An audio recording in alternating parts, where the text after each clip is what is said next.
What's up, guys? So for this video, I want to talk about Multiversus because there was recently a showcase from this game, and this game has a lot of potential to do very well in the platform fighter market. Like, it could be, not as big as Smash, but like the second biggest platform fighter, but with its own unique strengths. So, first thing I want to mention is this game looks fun. It has its issues, don't get me wrong. Movement looks a bit janky, looks a bit floaty, but these are things that can be ironed out. But as a whole, the systems look fun. Every character is so unique. You have Tom and Jerry, where it's like Roseland and Luma, where you're setting up Jerry and like throwing stuff at him, and he's throwing stuff back at you. You have Shaggy with a freaking install, where he goes Ultra Instinct and buffs up his specials, and he also has a Falcon Knee, and he has a sandwich item. You got Wonder Woman with a lasso, going to and from her partners. She like shields herself and her ally. And you have Superman just running around punching people, but also flying, throwing freeze breaths, laser beams. Like, every character looks very unique, but very true to the source material. Yes, I'm saying Ultra Instinct Shag is true to the source material. But, like, that's really good. And I also think just visually, the game is pleasing. Like, I really like the way the characters look. I really like the color scheme. And just the general art style and models are all very nice looking. Honestly, it's only surpassed by Ultimate. But like, I can't think of any of the platform fighter that looks nearly as good. So that's a big deal right off the bat. And then think about the characters you get. Bro, we have Warner Brothers making this game. You got stuff like, look at these characters on screen, right? And then you have things like characters from Adventure Time, Steven Universe, like Arya Stark from Game of Thrones. There's more rumors of getting LeBron or like Gandalf, get freaking Harley Quinn. Like, oh, there's so much potential for the characters, and you could actually have a more insane crossover than like Smash Brothers, which I feel like that's been said as a meme in the past with games like Nick All-Stars. But here it's kind of true. So that's a big deal.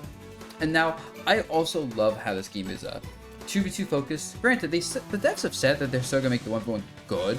Like, I've heard the 1v1 for this game is very good. We'll probably get some sort of tournaments for that too.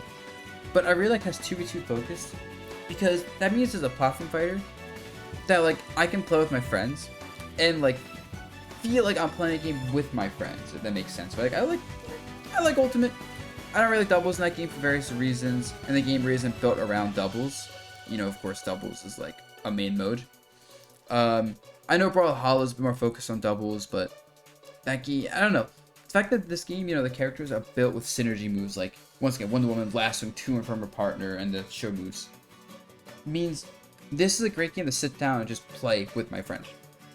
And that's something you get with 1v1 games, because there's such a big difference of playing with a friend versus playing against a friend.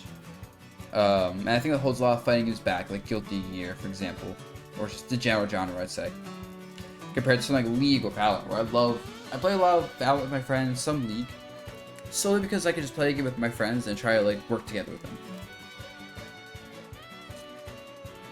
So that's a big deal right there. This game also has a good online, apparently, which platform fighter with a good online, say it ain't so. I play Smash Brothers for a living. I wish we had even acceptable online. But that's like one of the biggest things about a game like Guilty Gear or Brawlhalla, right? Where it's like we don't play these fighting games with good online. Nowadays, like, it's so rare, and it's such a nice thing to have to go online and not feel like, oh, I'm being screwed over because my opponent's connection stinks, or because maybe my connection might stink during that time, right? Or even when like the connection is good but the online systems stink, that really hampers the game so much. So it makes the game a lot more accessible to people compared to something like Smash, where if you don't have people play offline, it's like really hard to get into and stay into Smash. And also, I want to talk about the fact that this game is free to freaking play. All that matters a lot. Because the thing about playing a fighting game is you gotta spend like 10, 20 hours to get good at it, right? And that 10 to 20 hours is gonna kind of stink when you're just like learning the game's mechanics, and it's a new game, so that balance issues are there, online issues, whatever. Like, it feels like bad to get a game and it has all these issues and you still just can't play it properly. And especially when you spend $60 on it, Ooh. But the fact that it's free to play, like, oh, you can just play it. If it's cool, whatever, keep playing. If you don't like it, you know, whatever. You didn't invest much, not feel bad about it, really. Or you can go back to it later when it improves. And of course, you can spend whatever money you like. Granted, we can discuss free-to-play monetization and all that stuff some other time.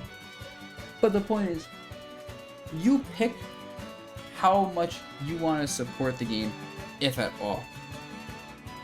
And that's a really nice feeling, and that's something that, like, esports, I think all the big esports are like free-to-play team-based games, right? Because also, it makes the devs have to constantly update the game with content, balance, whatever. And it's so cool to every 3-6 months know, oh, some balance changes to the game, or oh, some mechanics changes, oh, they add a new skin or a new character, or they did something else, whatever it is. The fact that there's constantly gonna be updates from the game, it just means the game's always gonna feel a lot more fresh than a game which a dev says 3 years into the game, yeah, we're stopping support for the game and not really adding skins or any other cool things, you know, people are paying for them. And also, I'd say, one of the worst things would be if this game was $60, $40, whatever, and had, like, monetization. Overwatch. Oh, that's one of the worst feelings, to pay for a game, and I feel like you don't get all the content when you pay money for the game. But yeah, and also, I've heard the devs are very, like, supportive, you know, they $100,000 for Evil, by the way, for 2v2. Yeah, I said $100,000. That's insane, right? And then the devs, you know, so they're supportive, and that they're also, I've heard they're gonna listen to the community and, you know, constantly, like, fix whatever issues with the game and really make the game as good as possible. So this game is a bit of a long-term, like, game, right? It's gonna come out, it's gonna have issues, but really I hope that it gets that support, and however it is at first, you know, they can improve it and make it this amazing game, like, a year from its release or whatever. Because really, all these things combined have so much potential. I compare it to Brawlhalla, because that game has a lot of similar strengths. It even has, like, a lot of cool crossovers, you know, like Street Fighter recently, Hellboy, what else? Adventure Time, Steven Universe, a lot of similar things to this game. Has freaking WWE characters. Once again, it's free to play with lots of skins for characters, lots of new characters being released constantly, stages. And the thing is, it gets ridiculous viewership on tournament streams. It gets like 30, 40, 50,000 viewers on tournaments, which is really good.